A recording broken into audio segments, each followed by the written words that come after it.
Hai teman-teman semuanya, kembali lagi ke channel ini. Selamat datang dan terima kasih telah mengklik video ini. Kali ini saya akan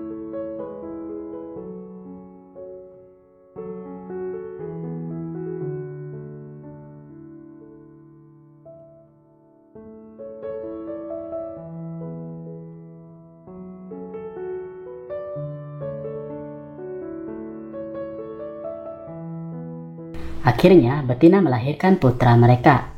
Semuanya berjalan dengan baik dan keluarga besarnya sangat berbahagia. Rekan kerjanya Mark juga mengucapkan selamat kepadanya. Semuanya senang kecuali reaksi Kai yang terlihat begitu berbeda. Karena sejak kelahiran anaknya itu, Mark tidak pernah membalas pesan dari Kai. Mark mencoba memutuskan hubungannya dengan Kai. Di perjalanan, Kai menghalangi Mark yang sedang mengendarai mobilnya dan hampir saja menabrak mobilnya Kai.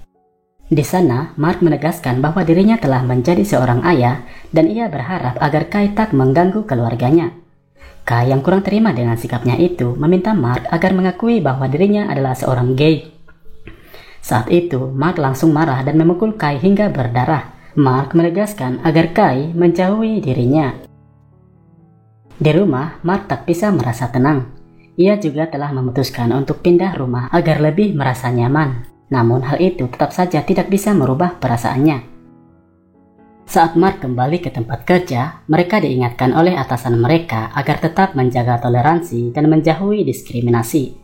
Hal itu ia ingatkan karena Kai baru saja diketahui seorang gay oleh rekan kerjanya.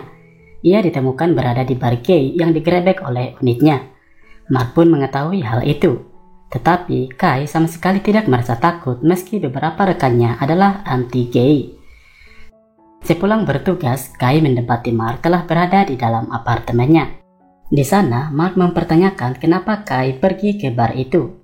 Mark seolah merasa cemburu dan menuduh Kai pergi ke bar itu untuk mencari pria lain untuk tidur dengannya. Kai pun menyebut Mark seorang yang egois karena hanya memikirkan dirinya sendiri dan tidak pernah memikirkan perasaannya Kai. Kai berkata bahwa ia pergi ke bar hanya menenangkan pikiran saja dan tak ingin tidur bersama pria lain karena ia masih mencintai Mark. Mark mencoba untuk pergi tetapi jatuh di pelukannya Kai dan mereka berdua pun berbagi ciuman.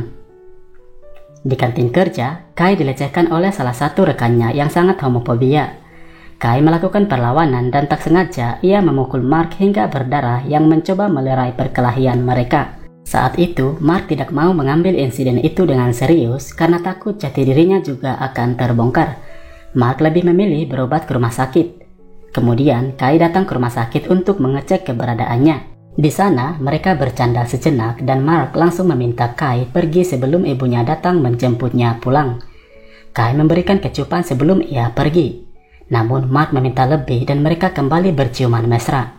Dan tak sadar ibunya telah datang dan menyaksikan perbuatan mereka itu. Saat Mark menyadarinya, ibunya langsung berbalik arah dan tak percaya dengan apa yang baru saja ia lihat. Di luar, ibunya pun mempersoalkan hal itu dan baru tahu bahwa putranya adalah seorang gay. Mark langsung pergi meninggalkan ibunya karena ibunya itu tidak menerima jati dirinya. Esok harinya, Mark menghabiskan waktu di rumah mertuanya bersama istrinya. Istrinya baru saja mengetahui bahwa teman dekat suaminya itu adalah gay. Mark mengaku bahwa ia juga baru saja menyadarinya. Namun istrinya dan juga mertuanya kurang yakin dengan jawabannya itu. Tak lama kemudian, Mark dan Bettina mengadakan perayaan atas putra mereka. Mark mengundang rekan-rekannya kecuali Kai. Namun Kai hadir karena diundang oleh Bettina. Rekan kerjanya dan juga ibunya Mark heran melihat Kai datang. Di rumah, Kai ditanyai oleh kedua orang tuanya Mark. Mereka meminta agar Kai tidak mengacaukan kehidupan keluarga anaknya itu. Mark yang tak sengaja mendengarkan perbincangan mereka dari dapur datang menghampiri mereka. Mark melihat orang tuanya telah marah kepada Kai dan ia meminta Kai untuk pergi pulang. Karena hal itu, malamnya Mark dan istrinya mempersoalkan jika ada dusta di antara mereka. Namun Mark malah menyalahkan istrinya itu karena telah mengundang Kai. Di hari kemudian, Mark kembali datang ke apartemennya Kai. Ia mendapati tubuh dan wajahnya Kai dipenuhi dengan memar. Ia mengaku bahwa ia baru saja dihajar oleh rekannya mereka yang homofobia. Mark pun menyarankan Kai untuk pindah ke unit lainnya demi melindungi dirinya. Kai bertanya bagaimana dengan hubungan mereka. Mark hanya terdiam, mengembalikan kuncinya, dan pergi.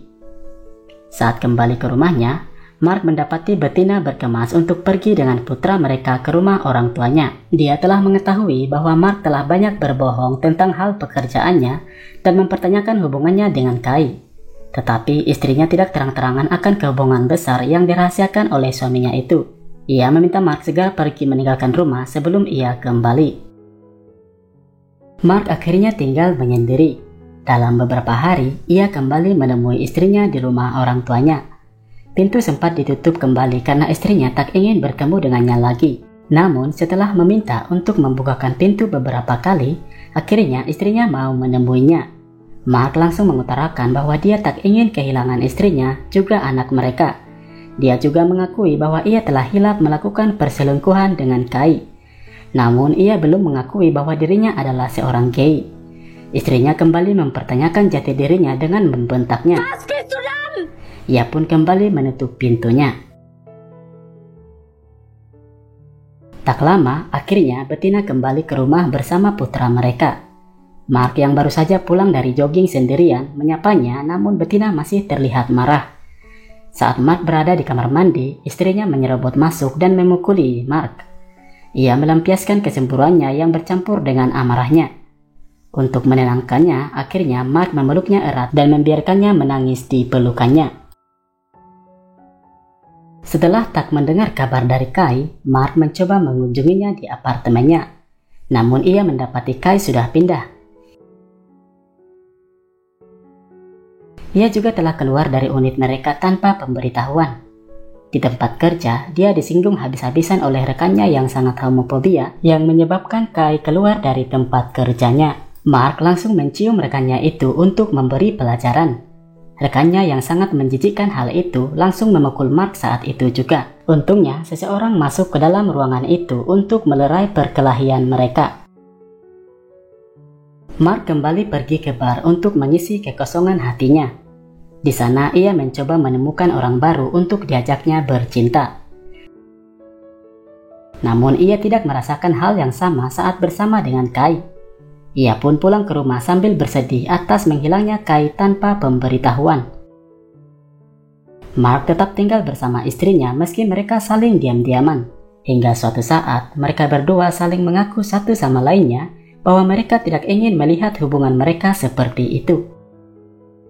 Film pun diakhiri dengan memperlihatkan Mark kembali ke akademi, berlari dengan teman-temannya seperti pada adegan pertama dari film. Namun ia lebih fokus berlari tanpa melirik ke kiri atau ke kanan.